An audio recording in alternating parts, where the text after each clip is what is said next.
Buenas noches, profesor. Mi nombre es José Ramón Costa Rodríguez. Pertenezco a la Escuela 46 de Ingeniería y Mantenimiento Mecánico y esta es mi exposición del capítulo de recubrimiento metálico que me tocaba entregarlo el día de ayer, pero por cuestiones de luz y electricidad, hoy es que estoy pudiendo grabarlo. Bueno, primero vamos a hablar sobre lo que son los aspectos generales, como por ejemplo qué es el recubrimiento metálico. El recubrimiento metálico se refiere a cuando un metal es cubierto con otro metal menor que este, como por ejemplo cuando me refiero a menor, un menor valor económico, como por ejemplo el aluminio, el estaño, el níquel o aleaciones de acero inoxidable. Este proceso se utiliza para proteger los metales y hacerlos más resistentes, especialmente cuando se van a utilizar en ambientes adversos o de condiciones extremas. Tenemos cuáles son los propósitos del recubrimiento metálico, cuáles son la protección contra la corrosión, ya que el recubrimiento de estos metales prolonga la vida útil de ellos mismos.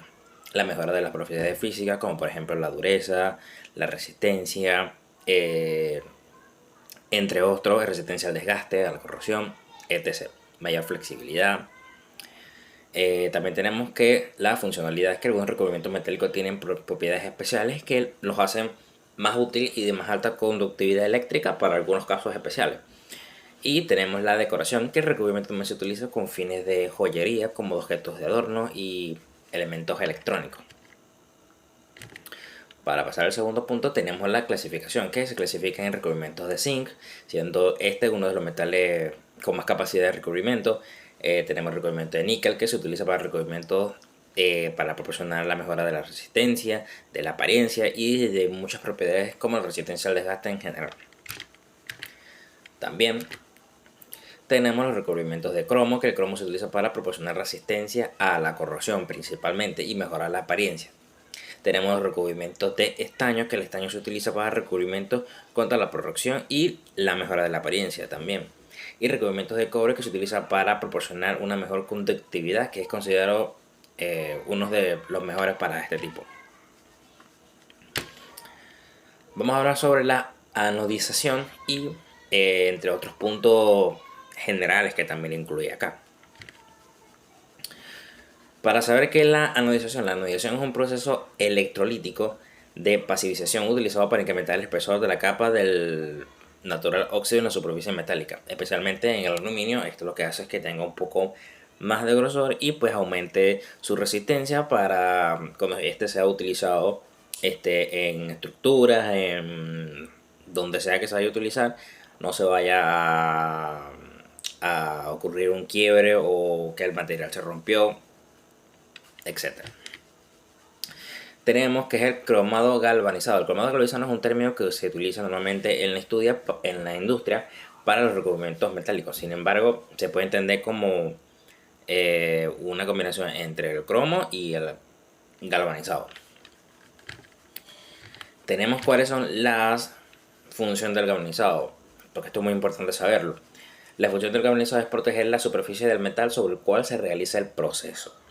Es decir, que el galvanizado consiste en vaciar una capa de zinc sobre hierro.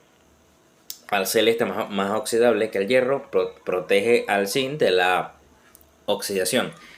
Esto se debe a que el zinc actúa como una barrera que lo protege a este mismo.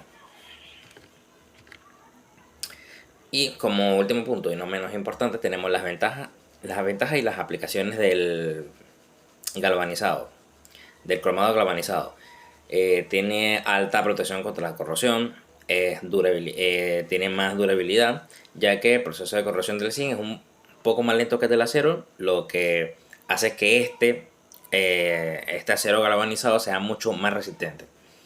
Tenemos el bajo mantenimiento, ya que a comparación de otros procesos para un galvanizado, para mejorar la resistencia de un material X o de algún otro mineral, este es un poco más, como decir, versátil, es un poco más fácil de manejar en cuestión de costos económicos. Y tenemos la versatilidad, ya que este acero galvanizado sirve para todo tipo de uso, tiene una amplia de usos mucho más extensa que podemos decir otros minerales como por ejemplo el aluminio o el hierro. Sirve para estructura de construcción, para empresas de automotrices, de maquinaria, en electrónica, etcétera. Esta fue toda mi exposición, brevemente. Espero que se haya dado a entender y que la haya disfrutado. Muchas gracias y feliz noche.